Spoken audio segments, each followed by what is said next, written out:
pelaksanaan nanti Pak. Yang pertama Tanjung juga, di mana nanti para pengunjung bisa memanfaatkan daerah waterfall, ada air terjun. Saya coba mengadop dari konsep Bapak yang di PLN itu Pak, saya coba terapkan di sini air terjunnya. Kemudian ada tempat parkir sepeda motor. Kemudian ada area sini jenis material-material alami yang kami simpan di sini. Kemudian ini mungkin pohon-pohon perdunya Pak Wahyu 30 sampai 50 cm. Diharapkan ini bisa untuk duduk juga. Kemudian ini tanda penjagaan dan air terjun yang ini masih solar, pakai tenaga solar cell. Mana ini belum yang tepat itu apa kira-kira konsepnya, apakah memang akan menggunakan solar? Iya Pak, ya, solar cell. Kemudian dilengkapi dengan nanti outlet untuk wifi. Sampaikan sama-sama. Ya. Ini baru ada garing. Ya. Ya. Jadi pada saat orang banyak jalan dia jangan terlalu ngeblok. Jadi nah ini orang dia ngelewatin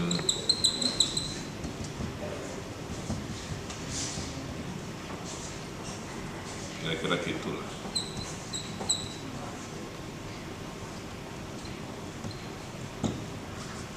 Jadi nah namanya ini terlalu garing. Jadi segini Ya.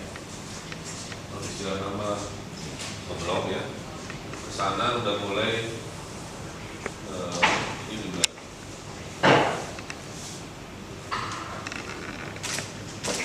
baik emang saya.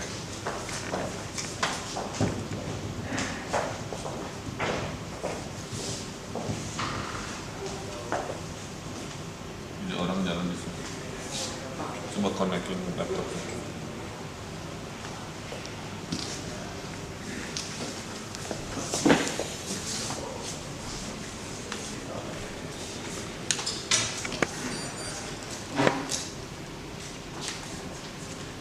Yang kedua, si air pasungnya itu ya interaktif kan, jadi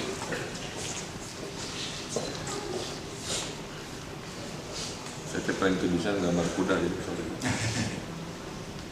Ada lagi.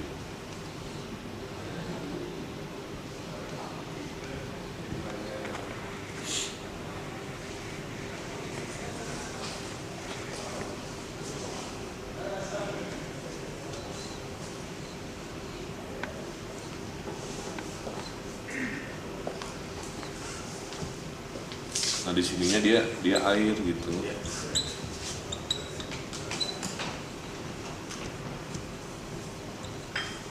Jadi seolah-olah si sculpture itu ciptakan, padahal air yang ditembakkan. Yang berikutnya si tangganya ya kan. Pertama sudutnya jangan terlalu curam. Kalau bisa dia agak landai begini. Jadi caranya adalah si stepnya kota ya. Ada yang dana APBN provinsi. Nah ini adalah dana APBN dari Kementerian PU lihat BBWS gitu.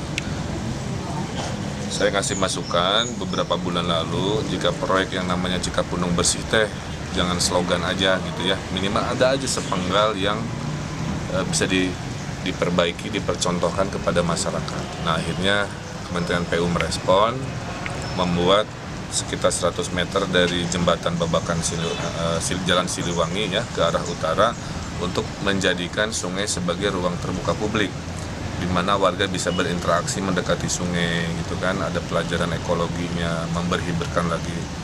Nah sekarang kita sedang mengkoordinasikan intensif, anggarannya sudah ada, mudah-mudahan kalau lancar Januari kita sudah bisa punya satu penggal Sungai Cikapundung yang kelas juara gitu. Berapa Pak anggarannya Pak? Nah, itu itu BBWS yang tahu. Jadi kalau mau besok jam 9 kita rapat lagi, mungkin bisa tanya ke mereka. Saya dari pemerintah kota hanya mengarahkan tentang kualitas-kualitas yang kita ingin harapkan terhadap lokasi. Luasannya berapa, Pak? Dan tadi kurang lebih 100 meteran panjang, terus ke kiri ke kanan sedikit. Nah, kalau dipilihnya yang di daerah situ, Pak? Yang paling memudahkan bisa dikerjakan itu tadi, karena Cikapunyung kan belasan kilometer ya, banyak area-area di daerah urban yang terlalu repot untuk direkayasa ulang.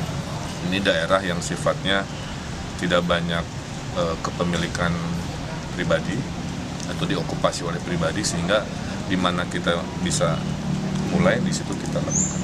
Ini kelanjutan dari program di Starkim. Dulu kan sudah pernah ada, Pak, di bawah jembatan Pasopati itu, ya sekarang sudah berbentuk taman di situ. Ini apakah ini Beda kelanjutan itu, atau kalau taman di bawah Pasopati itu kan proyek lokal, Pak.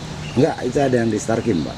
Ada yang di Starkim, Iya. saya kurang hafal. Yang agak ke bawah, yang persis di bibir sungai itu. Nah, ini apakah program yang lain lagi atau? Kayaknya lain lagi. Ini intinya program BBWS. Beda spot ya? Non? Beda spot. Yang itu saya kurang hafal, Pak. Jadi mungkin bagian dari itu, mungkin bukan.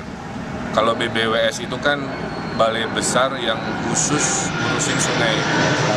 Ya, kalau di Starkim bagian dari PU yang juga ada irisan tentang daerah padatnya atau daerah si bibir sungai ini. Tapi ini mah khusus BBWS, Balai Besar Sungai Citarum. Pak Wali Kota, kalau bicara soal Sukabumi kan biasanya permasalahan ada di hulu gitu ya. Selain ada tata kota di tata ruang di sungainya, kan limbah juga dari hulu itu. Ada pembahasan ke sana nggak?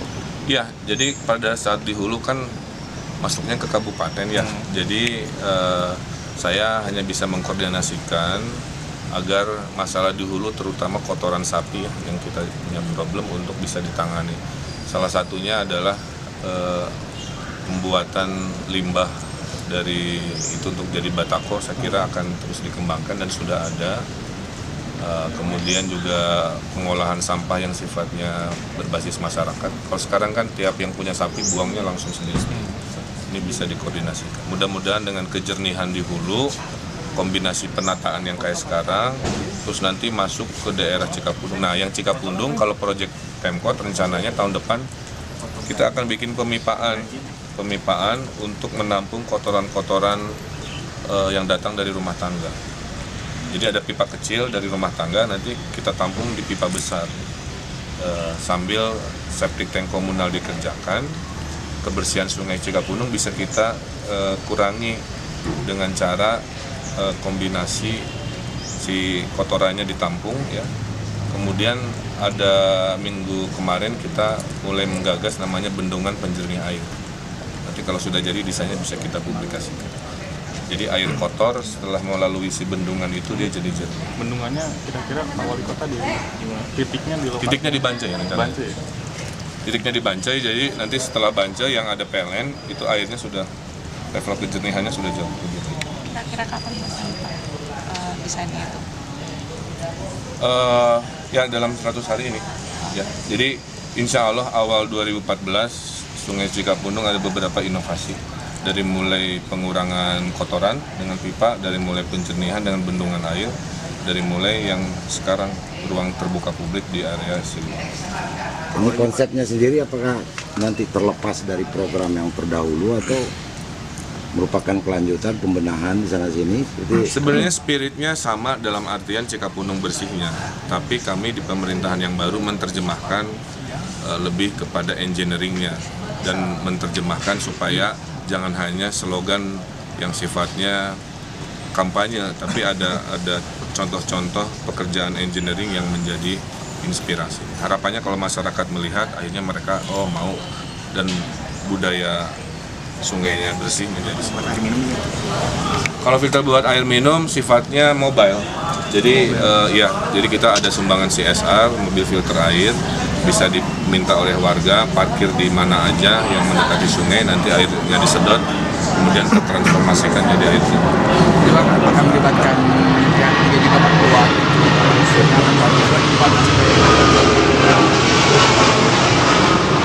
Gimana? melibatkan pihak ketiga juga nggak ya? yang buat apa bendungan itu? Ya, yang mendesain juga adalah sumbangan pihak ketiga. Ya, jadi poinnya adalah ternyata ya banyak sekali orang-orang yang peduli dengan Bandung.